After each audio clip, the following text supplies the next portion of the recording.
ನಮಸ್ಕಾರ ಎಲ್ರಿಗೂ, welcome back to my channel. Summer ಅಲ್ಲಿ ಈ ರೀತಿ ಹಪ್ಪಳ ಸಂಡಿಗೆ ಎಲ್ಲ ಮಾಡಿಟ್ಕೊಂಡ್ರೆ ಚಳಿಗಾಲದಲ್ಲಿ ಮತ್ತೆ ಮಳೆಗಾಲದಲ್ಲೆಲ್ಲ ಇದ್ರ ಟೇಸ್ಟ್ ಎಂಜಾಯ್ ಮಾಡಬಹುದು. ಅದೇ ರೀತಿ ಹಪ್ಪಳ ಸಂಡಿಗೆ ಸೀರೀಸ್ ಮಾಡ್ತಾ ಇದ್ದೀನಿ. ಮೊದಲನೇದಾಗಿ ತುಂಬಾ ಸಿಂಪಲ್ ಆಗಿ ಮಾಡುವಂತಹ ಈ ಸಬ್ಬಕ್ಕಿ ಸಂಡಿಗೆ ಮಾಡ್ತಾ ಇದ್ದೀನಿ. ಇದೊಂಥರ ಎಲ್ಲರಿಗೂ ಫೇವ್ರೆಟ್ ಕೂಡ. ಬನ್ನಿ ಈಗ ಸಿಂಪಲ್ ಆಗಿ ಹೇಗೆ ಮಾಡೋದು ಅಂತ ನೋಡೋಣ. ಈ ಸಬ್ಬಕ್ಕಿ ಸಂಡಿಗೆ ಮಾಡೋದಿಕ್ಕೆ ನಾನಿಲ್ಲಿ 1 ಕಪ್ ಆಗುವಷ್ಟು ಸಾಬೂದಾನ ಅಥವಾ ಸಬ್ಬಕ್ಕಿ ಅಂತೀವಲ್ಲ ಅದನ್ನ ತಗೊಂಡು ಓವರ್ ನೈಟ್ ಅದನ್ನ ಸೋಕ್ ಮಾಡಿ ಇಟ್ಟಿದ್ದೀನಿ. ಚೆನ್ನಾಗಿ 1-2 ಸತಿ ತೊಳೆದು ಅದನ್ನ ನೀರು ಮುಳುಗೋಷ್ಟು ನೀರು ಹಾಕಿ ಅದನ್ನ ನೆನೆ ಹಾಕಿಟ್ರೆ ನೋಡಿ ಈ ರೀತಿ ಸಾಫ್ಟ್ ಆಗಿ ಇರುತ್ತೆ.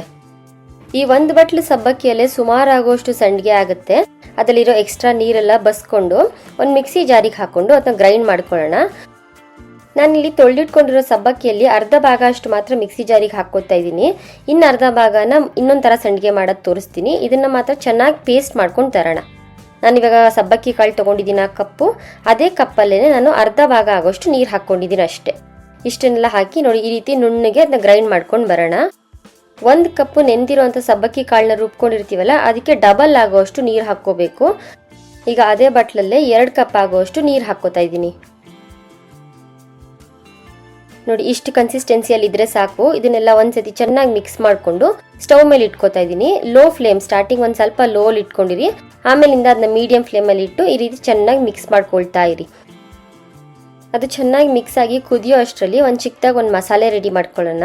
ಒಂದು ಮಿಕ್ಸಿ ಜಾರಲ್ಲಿ ಒಂದು ಸ್ವಲ್ಪ ಆಗೋಷ್ಟು ಕೊತ್ತಂಬರಿ ಸೊಪ್ಪು, ಒಂದು ಅರ್ಧ ಸ್ಪೂನ್ ಜೀರಿಗೆ, 1-2 ಆಗೋಷ್ಟು ಒಣಗಿದ ಮೆಣಸಿನ್ಕಾಯಿ ಹಾಕ್ಕೊಂಡಿದ್ದೀನಿ.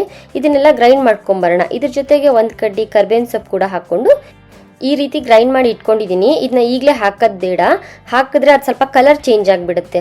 ಹಾಗಾಗಿ ಸ್ವಲ್ಪ ಚೆನ್ನಾಗಿ ಕುದೀಲಿ. ಒಂದು 4-5 ನಿಮಿಷ. ನೋಡಿ ಈ ರೀತಿ ಬೆಳ್ಳಗಿರುತ್ತಲ್ವಾ, ಇದೆಲ್ಲ ಸ್ವಲ್ಪ ಟ್ರಾನ್ಸ್ಪರೆಂಟ್ ಥರ ಕಾಣಿಸುತ್ತೆ.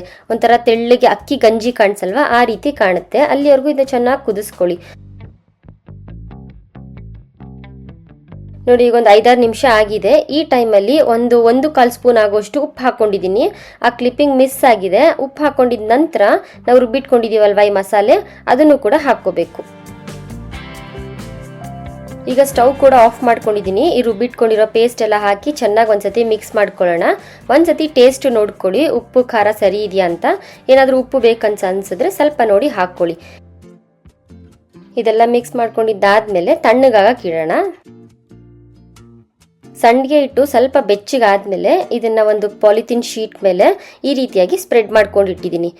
ಒಂದು ಶೀಟ್ ಹಾಕೊಂಡಿದ್ದೀನಿ, ದಪ್ಪಗಿರೋಂಥ ಶೀಟು. ಅದ್ರ ಮೇಲೆ ಒಂದು ಸ್ವಲ್ಪನೇ ಈ ರೀತಿ ಹಾಕ್ಕೊಂಡು ಅದನ್ನ ಸ್ಪ್ರೆಡ್ ಮಾಡಿಕೊಂಡು ಒಂದು ದಿವಸ ಸ್ವಲ್ಪ ಚೆನ್ನಾಗಿ ಬಿಸಿಲಿರೋ ಟೈಮಲ್ಲಿ ಇದನ್ನ ಹಾಕ್ಕೊಳ್ಳಿ. ಈ ರೀತಿ ಎಲ್ಲ ಸ್ಪ್ರೆಡ್ ಮಾಡಿಕೊಂಡು ಒಂದು 2-3 ದಿವಸ ಇದನ್ನ ಚೆನ್ನಾಗಿ ಒಣಗಿಸ್ಕೊಂಡು ಇಟ್ಕೊಂಡಿರಿ. 1 ದಿವಸ ಆದಮೇಲೆ ಅದನ್ನ ಉಲ್ಟಾ ಮಾಡಿದ್ರೆ ನೋಡಿ ಈ ರೀತಿ ಫ್ಲಿಪ್ ಮಾಡಿ ಇಟ್ಕೊಂಡ್ರೆ ಇನ್ನೊಂದು ಕಡೆ ಕೂಡ ಡ್ರೈ ಆಗುತ್ತೆ. ಒಂದು 3 ದಿವಸ ಒಳ್ಳೆ ಬಿಸಿಲಲ್ಲಿ ಇದನ್ನ ಒಣಗಿಸಿಟ್ಕೊಂಡ್ರೆ 1 ವರ್ಷದವರೆಗೂ ಆರಾಮಾಗಿ ಇಟ್ಕೊಂಡು ತಿನ್ಬೋದು ಈ ಸಂಡಿಗೆನ.